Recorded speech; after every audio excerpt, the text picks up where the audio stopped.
Nos admiramos cuando vemos esas pequeñas iglesias románicas en medio del campo. Algunas son iglesias de repoblación. El románico es un arte rural porque rural era la mayor parte de la población en el medievo. Por eso hacían iglesias a su escala, pequeñas iglesias. Sin embargo, en las ciudades eran capaces de hacer grandes catedrales románicas que tienen poco que ver con estas pequeñas iglesitas que tanto nos gustan en medio del paisaje.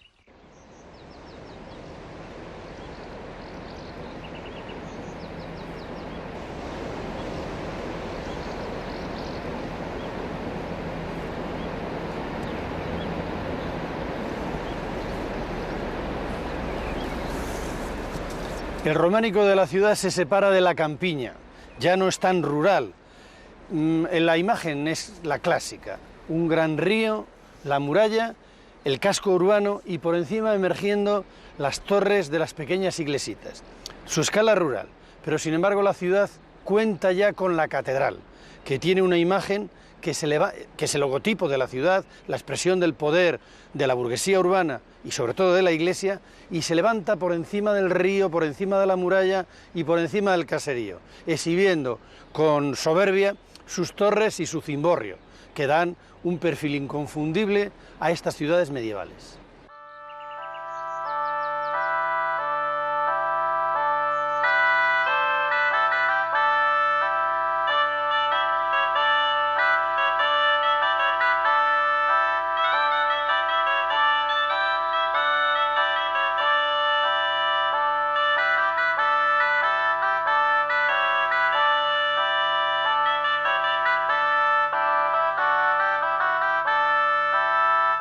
En el año 1120, Zamora se convierte en la sede episcopal del obispo Bernardo. La construcción de la catedral comienza poco después, en 1151, bajo el patrocinio, no podía ser de otra manera, del emperador Alfonso VII y de su hermana doña Sancha.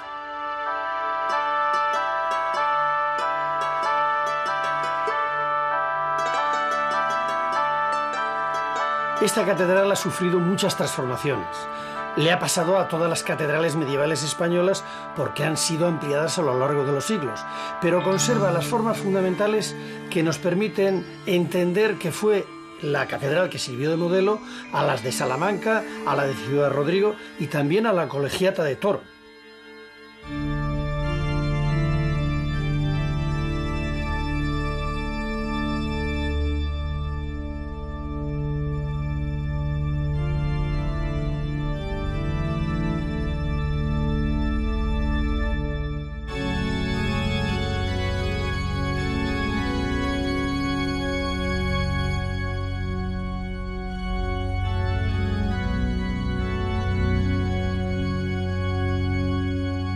En esta catedral se percibe clarísimamente que el románico es un estilo internacional.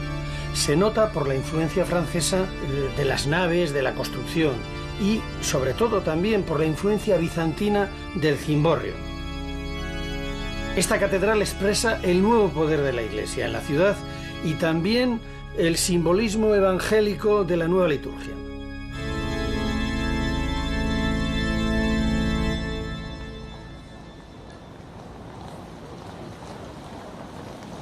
El templo cristiano no solamente es la habitación del Dios, sino también el ámbito de la reunión de los fieles. Han copiado de la basílica romana el espacio de reunión, pero la basílica romana puede conseguir gran espacio porque es de madera. En el medievo, evidentemente, con madera habrían podido cubrir grandes espacios para reunir a la ciudad dentro de edificios cada vez más grandes. Pero Jesucristo ha dicho cuál es el material que quiere. Ha dicho, tú eres Pedro y sobre esta piedra edificaré mi iglesia. Y además les ha dicho a los apóstoles que estará con ellos hasta la consumación de los siglos. Hay que hacer templos para la eternidad. Claro, la piedra pesa. Y aunque han tomado de los romanos el arco y la bóveda empujan. Por eso, de la necesidad de cubrir grandes espacios con piedra, necesitan grandes pilastras y contrafuertes, unas limitaciones espaciales considerables. Será con el gótico cuando venzan en parte estas limitaciones. En planta la iglesia, que es el cuerpo místico de Cristo, tiene forma de cruz. Se recorre por los laterales, tiene cabecera y crucero, que es la expresión efectivamente de que representa a Jesucristo en la cruz. La iglesia catedral de Santa María de la Sede, que todos conocemos como Catedral Vieja de Salamanca, se comenzó a construir en el primer tercio del siglo XII. Y como no podía ser de otra manera, la patrocinaron los grandes condes repobladores que fueron doña Urraca y Raimundo de Borgoña.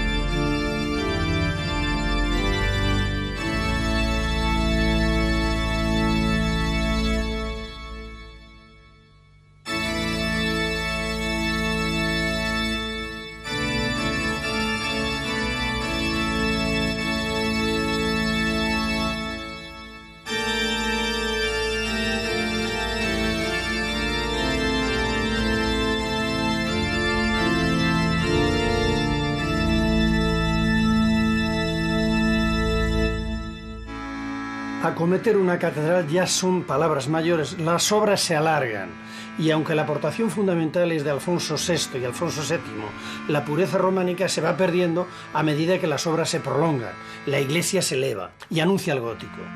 La herencia bizantina de Zamora es patente en el cimborrio que en el exterior se conoce como Torre del Gallo.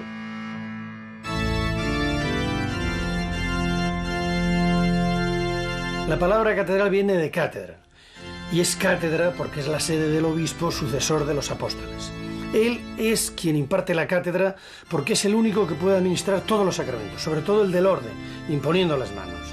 Él es el responsable de la vida intelectual de la diócesis, de la vida espiritual, de las escuelas episcopales y de las universidades a partir del siglo XII.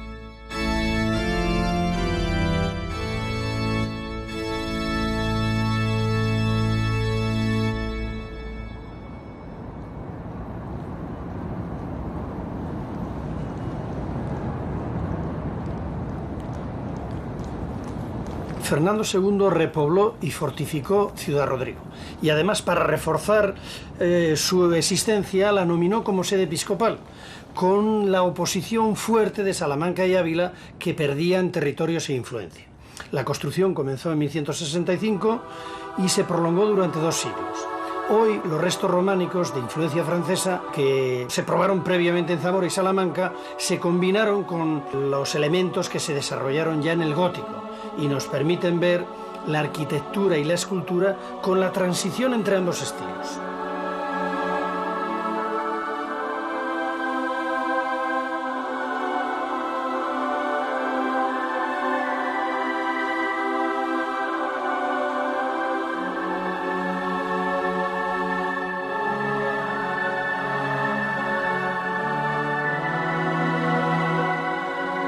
Como había empate para la elección de obispo, eligieron a un canónigo muy sabio y muy santo para que deshiciera el empate. Era don Domingo. Y como él se consideraba el más santo y el más sabio, se autoeligió obispo y deshizo el empate. Ahí están sus restos.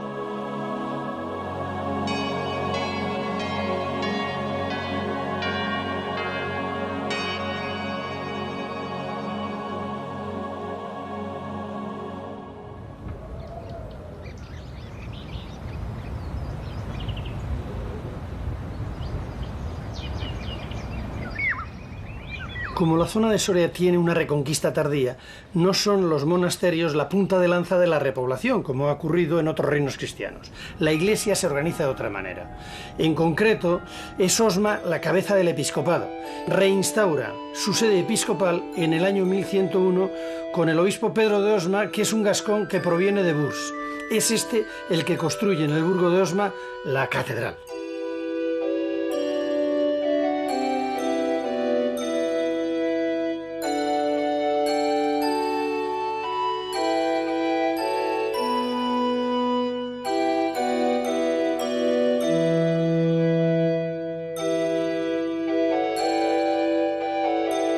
Del románico primitivo de esta catedral lo único que queda es la sala capitular. Su escultura es muy deudora del monasterio de Silos y uno de los elementos más interesantes de la sala es el sepulcro del obispo fundador que se encuentra en medio de la sala y que policromado como está, nos cuenta la vida y milagros del obispo fundador.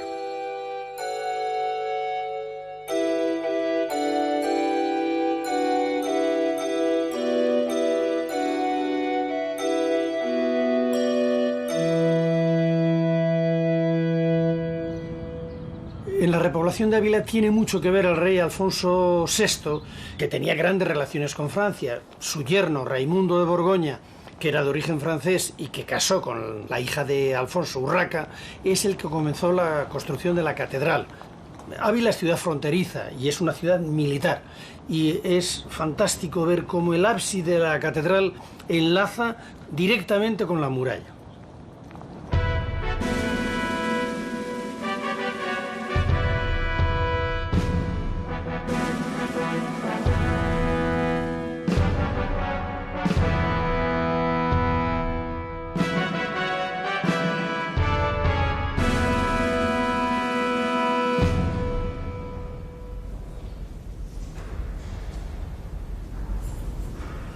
Muerto Almanzor, el gran rey navarro, Sancho el Mayor, repuebla Palencia, es conde consorte y procede a restituir la religiosidad a través de la edificación. ¿Cómo lo hace? Empezando una catedral. La catedral se empieza por la cripta, que es románica, y se une a una antecripta visigoda, y anteriormente debe haber un ara romana, una edificación romana, continuando la tradición de que un punto siempre es un punto religioso. Es una especie de catacumba. Encima se edifica esa gran catedral románica desaparecida, como desapareció la gran catedral de Burgos y la de León. La que conocemos actual, la bella desconocida, es una maravillosa catedral gótica.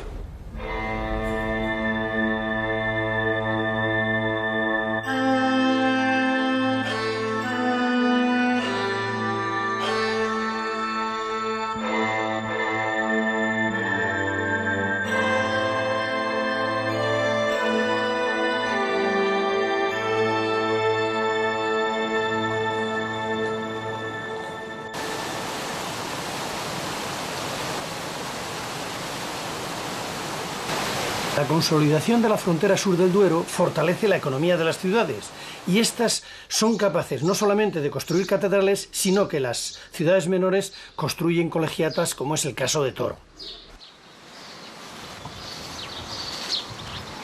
De la época románica nos quedan muy pocas casas, quedan muchísimas iglesias en medio del campo y algunas en las ciudades.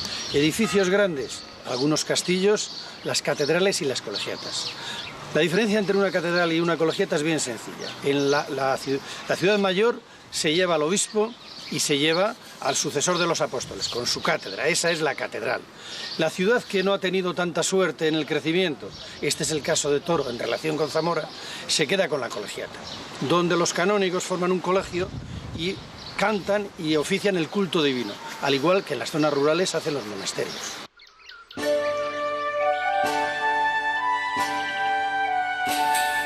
Lo primero que se construye de la colegiata de Toro son los ábsides, que es lo más monumental de la colegiata. Sobre ellos destaca el cimborrio, que se inspira directamente en Salamanca, que se levanta en la última fase 80 años después del inicio.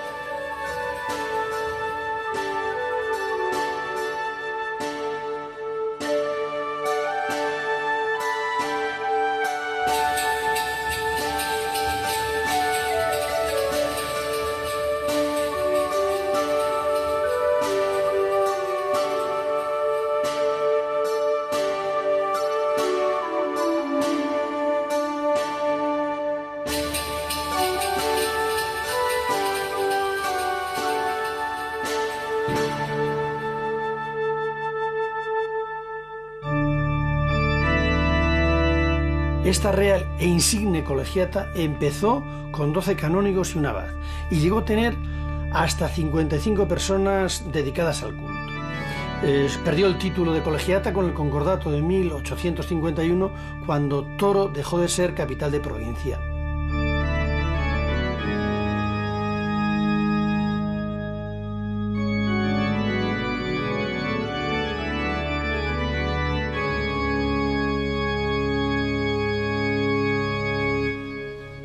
Aunque existe un documento de Alfonso VII, el emperador, del año 1137, haciendo una donación a la iglesia de Santa María de Toro, este edificio es posterior, unos años posterior.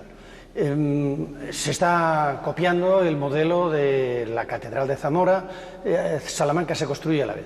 Aquí se nota que esto era una colegiata y que aquellas eran catedrales con sede episcopal, pues por el tiempo que tardan en acabarse, esta se acaba hacia 1240, y por el volumen, la envergadura. No en vano, las capitales, Zamora y Salamanca, son dos ciudades pujantes y además, no hay que olvidarlo, tienen obispo.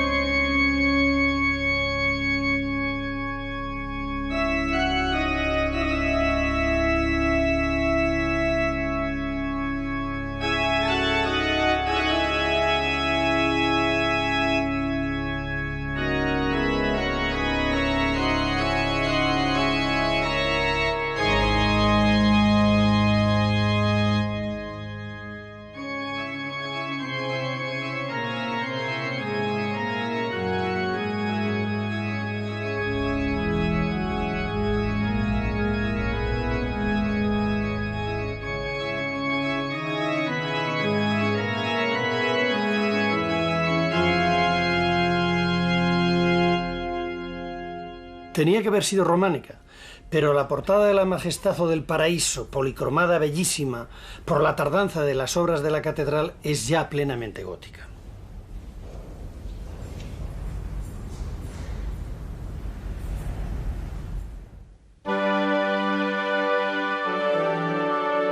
En León, capital del reino, existe una iglesia palatina. Fernando I, que es el rey de Castilla y León, y su esposa doña Sancha buscan una reliquia que rivalice con Santiago, que está causando furor en el norte.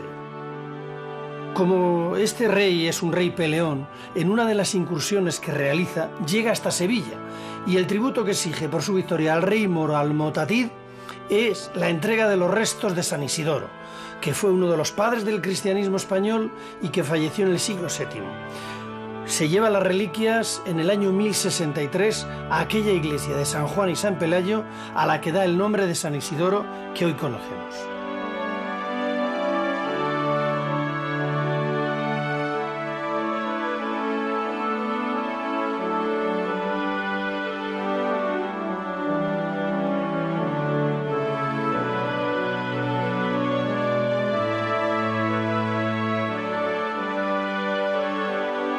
La iglesia actual la levantó doña Urraca, que era hija de don Fernando y de doña Sancha. Para ello tuvo que destruir la iglesia construida pocos años antes por sus padres porque era muy pequeña. La planta de la iglesia es rectangular, tiene 3 naves y se convierte en el modelo del mejor románico que queda en Castilla y León, que son Silos y Fromista.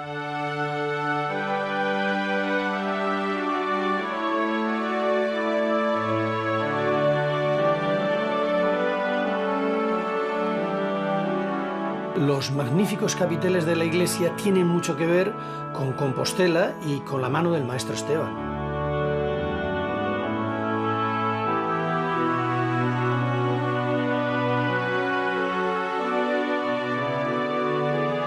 El cáliz de las ágatas, que son 2 copas de ónice de origen romano oriental engastadas en oro o ágatas, es el regalo que hizo doña Urraca a la colegiata cuando estaba ordenando la construcción de una de las obras más importantes del románico hispánico, el Panteón Real de esta iglesia de San Isidoro.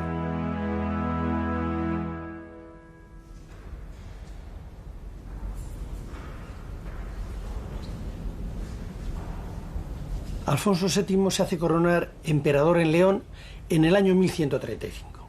Y esta nueva iglesia, que ya tiene la reforma gregoriana, aspira a la unidad cristiana universal. Este Panteón de los Reyes acoge los sepulcros de la nueva monarquía. Desgraciadamente, los sepulcros fueron profanados, como otros tantos, por las tropas napoleónicas. Este Panteón de los Reyes tiene un extraordinario programa iconográfico, no solo en la escultura de los capiteles, sino también en las pinturas de la bóveda del Panteón Real.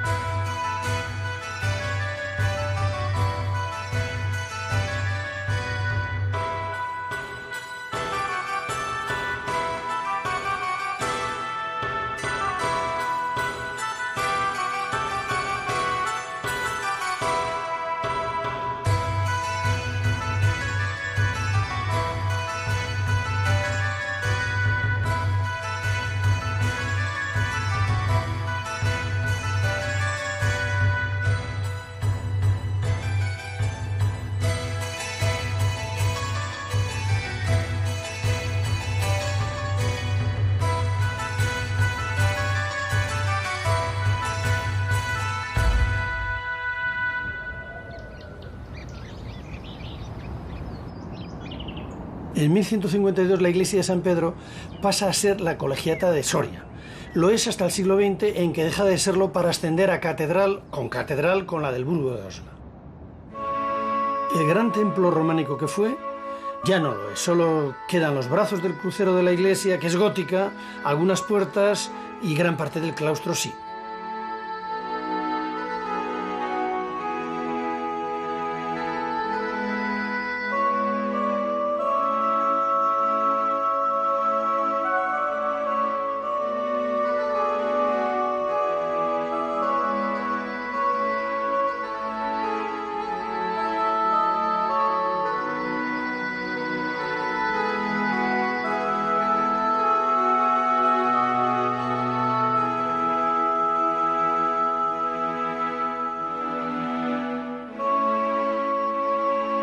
Afortunadamente, el claustro conserva toda una serie de elementos escultóricos y decorativos.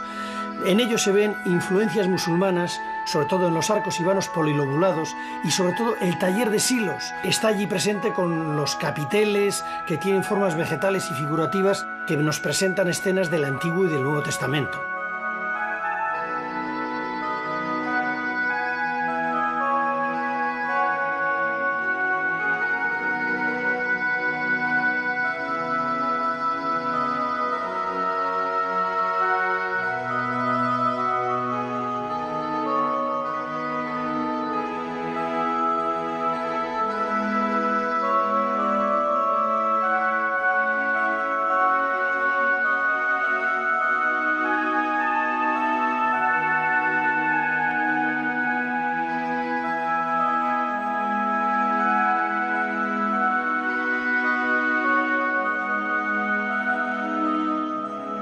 Una de las mejores sorpresas que nos ofrece el claustro es toda una serie de marcas de cantero muy originales, que van desde tijeras y cruces a medias lunas o soles radiantes.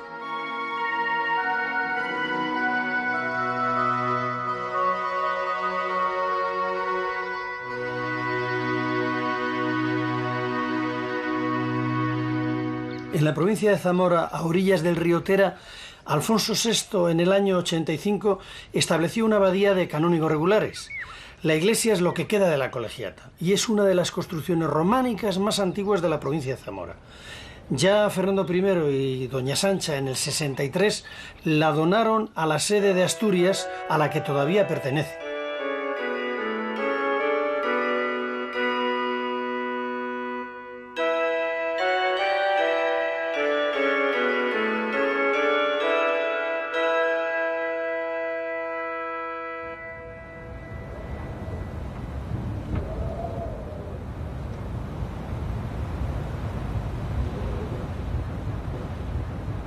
En los comienzos del siglo XII, el conde Fruela fundó, ayudado por el rey Alfonso IX de León, la colegiata de Arbás, que está situada a escasos 1000 metros del alto del puerto de Pajares, en su vertiente sur.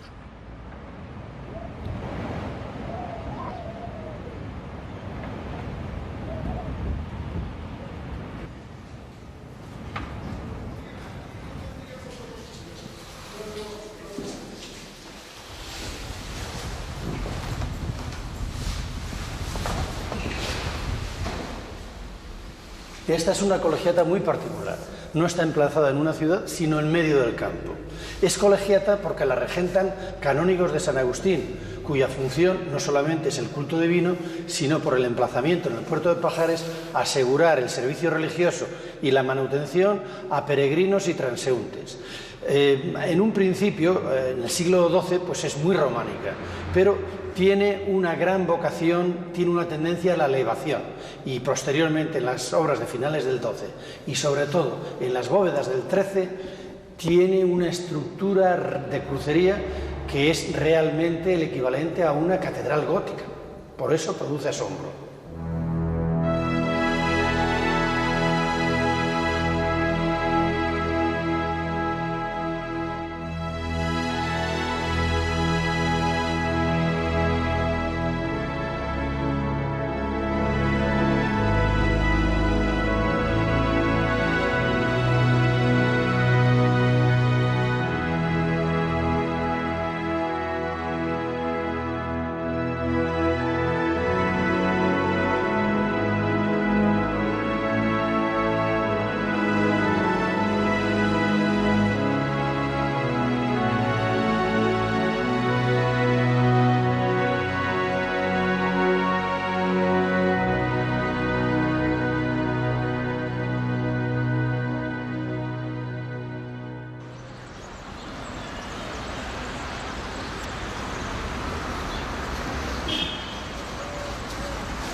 Aquí en este rincón de Valladolid está una de las claves del románico. Es una época espiritual, no de fe ciega, y la razón les ayuda a hacer la colegiata románica, la iglesia gótica, y a medida que va creciendo la ciudad se va imponiendo la razón sobre la fe. Y la clave está en que llegan al Renacimiento. El románico vuelve a Roma. De ese cierto desorden y esa fuerza hacia arriba que es el románico, se pasa al orden clásico. El modelo de la ciudad de Roma, la razón se ha impuesto. El hombre ocupa el centro de la sociedad, el centro de la ciudad, y un personaje como Herrera ofrece un nuevo símbolo a la ciudad para que se mire en él. La imponente Catedral de Valladolid que diseña el gran arquitecto español Juan de Herrera.